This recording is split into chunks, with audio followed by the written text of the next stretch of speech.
what's perceived is that the courts in Indiana are simply acting out consistently with what the political parties in the State House and the legislature want them to do. So the perception is that judges, in fact, they're no different than any other politicians. Judges just do what politicians do. And I would suggest that when that happens, the integrity of the court system as a whole gets called into question, and there are dangerous consequences that can flow from that when the public perceives the court as really nothing special, really just another bunch of politicians doing what politicians do.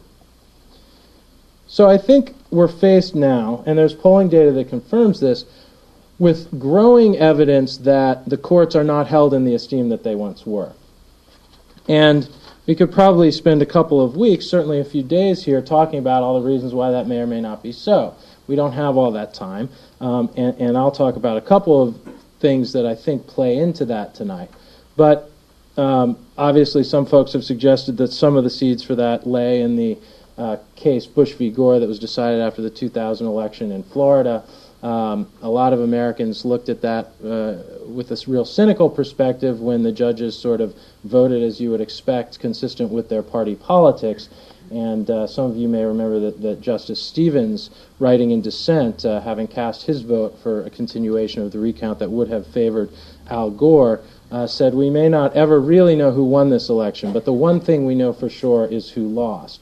And what lost this election is the reputation of the judicial system in the United States and the integrity of the courts as perceived by the people." I'm paraphrasing slightly, but that was the message of Justice Stevens' dissent. Now, whether that was the turning point or whether that was a symptom of a pattern that had already occurred, I don't think we need to get into tonight. And there are a number of other factors we could talk about that have certainly contributed to this.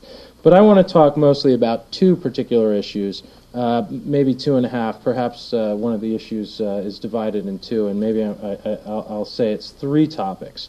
But there are just a few things that I think are particularly timely and of particular interest to us here, so I'd like to focus on them. The first is judicial diversity. Basically what the bench looks like, what the people who are judges, what the people sitting on the bench when the court look like. And that's important, I would submit, because when somebody walks into court, it can be disconcerting to think that the person sitting in the black robe at the top of the bench looks just like me every single time as a white man. There's a lot of room for improvement with respect to the representational diversity of the court system. The second topic I'd like to talk about tonight is judicial selection. And this touches on issues relating to systems of appointing judges versus electing judges, and what the pros and cons of are for each of those types of systems. One of the issues that stems from judicial selection is the issue of judicial recusal. That is when it's inappropriate for judges to hear certain cases. That's sort of the back-end process. You know, the selection has to do with how judges get there onto the bench, and then recusal has to do with under what circumstances they should not hear particular cases. So I'll talk a little bit about that at the end of my presentation tonight. So turning first to the issue of judicial diversity. This is a topic we heard a lot about over the summer with the Sotomayor nomination, for the obvious reason, I suppose, that she is, as it turns out, the first Latina to ever serve on the United States Supreme Court and only the third woman in the several hundred years of history. It's interesting that this is the first moment that we've had a female Latina on the bench of the Supreme Court, because while we recognize that when a citizen goes into court, whether for a criminal case or whether case between two people or a person and a company, they're entitled to a jury of their peers, and that jury is drawn from a pool that is representative of the community in which that person lives. That's a basic fundamental value in the American legal system. But unfortunately, while the jury is required to be reflective of the community as a whole, all too often the person sitting on the bench is not also required to have that characteristic. There's often a predictable presence on the bench, as I said, somebody that looks like me, a white male. White men are still, to this day, disproportionately represented on the courts. And part of that is just the product of history. Part of that is the fact that the legal profession for a long time was an old boys club.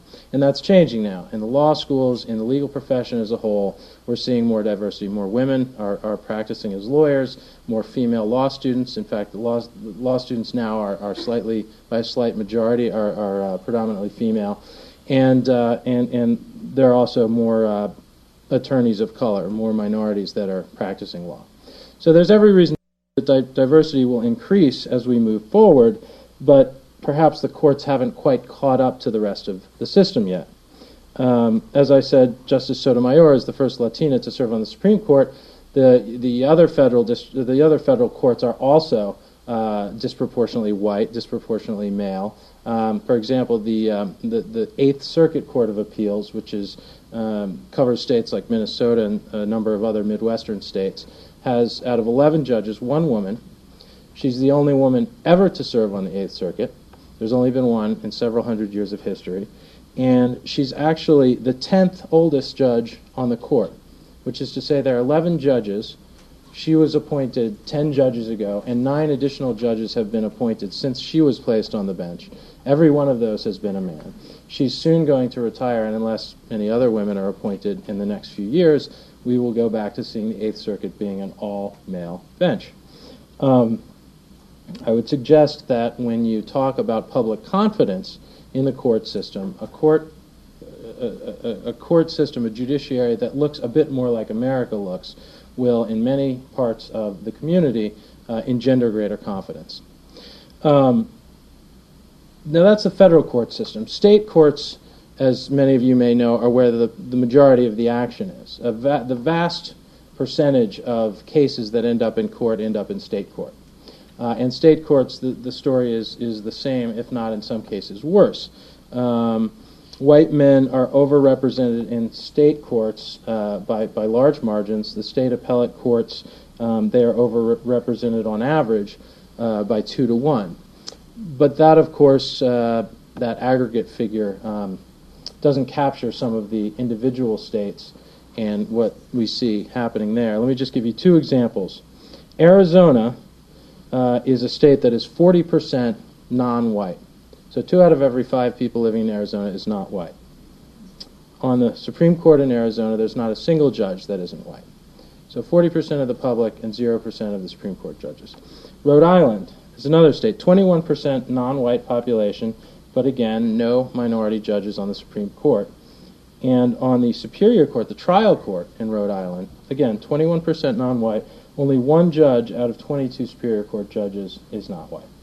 Now again, these are trends that in many ways reflect historical characteristics of the legal profession.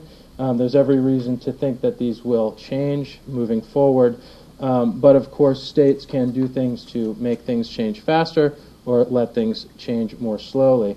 And I would urge that it's vitally important for states to take actions that will help to reverse these trends. Now let's talk about New Jersey briefly for a second. New Jersey is certainly not the worst in terms of diversity. New Jersey is in many ways ahead of many of its sister states. On the Supreme Court here in the state, there are 7 judges. 3 of them are women. 1 is an African American and 1 is a Latino. So 3 out of 7 judges are women, nearly 50% female judges on the Supreme Court in New Jersey. Similarly, on the intermediate appellate court in New Jersey, 15 out of 34 judges are women. So certainly women are represented here in New Jersey in better numbers than they are in many places. People of color, minority judges are represented less frequently. There is certainly room for improvement there.